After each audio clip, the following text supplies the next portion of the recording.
Marc Romainville, bonjour. Bonjour. Ça va? Très bien. Après, c'est une introduction. Ça, c'est une belle introduction. Marc, qu'est-ce que tu viens chercher à l'AIPU? Je viens toujours chercher des nouveaux contacts, puisque c'est une association de praticiens, de chercheurs, donc il y a régulièrement des idées nouvelles, des choses assez originales comme ça, qui relancent la pédagogie universitaire. D'accord. Et qu'est-ce que tu as vu d'intéressant sur cette édition 2012? Alors, dès le début, j'ai vu des choses intéressantes. Par exemple, cette idée que peut-être qu'on doit réfléchir à dépasser les pédagogies actives, qui essayent de préparer l'étudiant à s'intégrer dans un monde donné. Et le conférencier d'ouverture nous a proposé ce qu'il a appelé la pédagogie de l'engagement. C'est pas mal comme idée, de dire, mais au fond, est-ce qu'on ne doit pas aussi les préparer à changer, modifier, améliorer le monde de demain? C'est pas mal.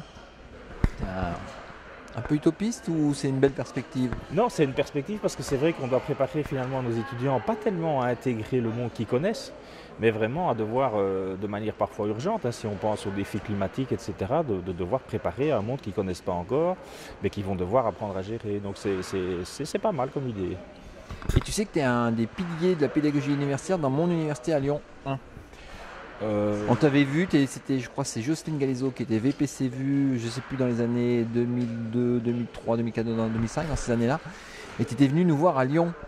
C'était un grand plaisir pour moi. C'est pas moi qui étais pionnier, c'est elle. C'est Jocelyne Galezo qui était vraiment pionnier puisqu'elle avait lancé la première formation pédagogique des enseignants-chercheurs nouvellement recrutés avec des charges horaires. Idée géniale, innovante. Alors on a continué, on a toujours ce qu'on appelle le programme NEC, Nouveaux enseignants-chercheurs. On a entre 50 et 70 personnes par an et maintenant ça se fait sur 3 jours, alors pas de façon continue, mais un peu dispersé dans l'année. On leur fait du speed dating, on leur fait des barcamps, on fait plein de choses maintenant. C'est génial, hein. Je crois que je pense que c'est un peu plus maintenant aussi dans l'esprit du temps, mais à l'époque quand même, encore une fois, il faut saluer le travail de Jocelyne parce que c'était courageux. Hein. Les enseignants universitaires avaient plutôt tendance à estimer qu'ils étaient naturellement préparés, issus d'une telle sélection draconienne, qui ne pouvaient être qu'excellents dans tous les domaines. Mais on a toujours quelques-uns dans l'amphi, ils se demandent ce qu'ils font là, ils demandent, on n'a pas besoin de tout ça, on va se débrouiller tout seul. C'est pas toujours vrai. Et puis je pense que maintenant on a quand même une nouvelle génération de gens aussi plus pragmatiques un petit peu par rapport à ces questions-là. C'est-à-dire bon, il y a quand même deux, trois petites choses à apprendre, deux, trois petites choses à savoir. Il y a des techniques qui existent à gauche, à droite.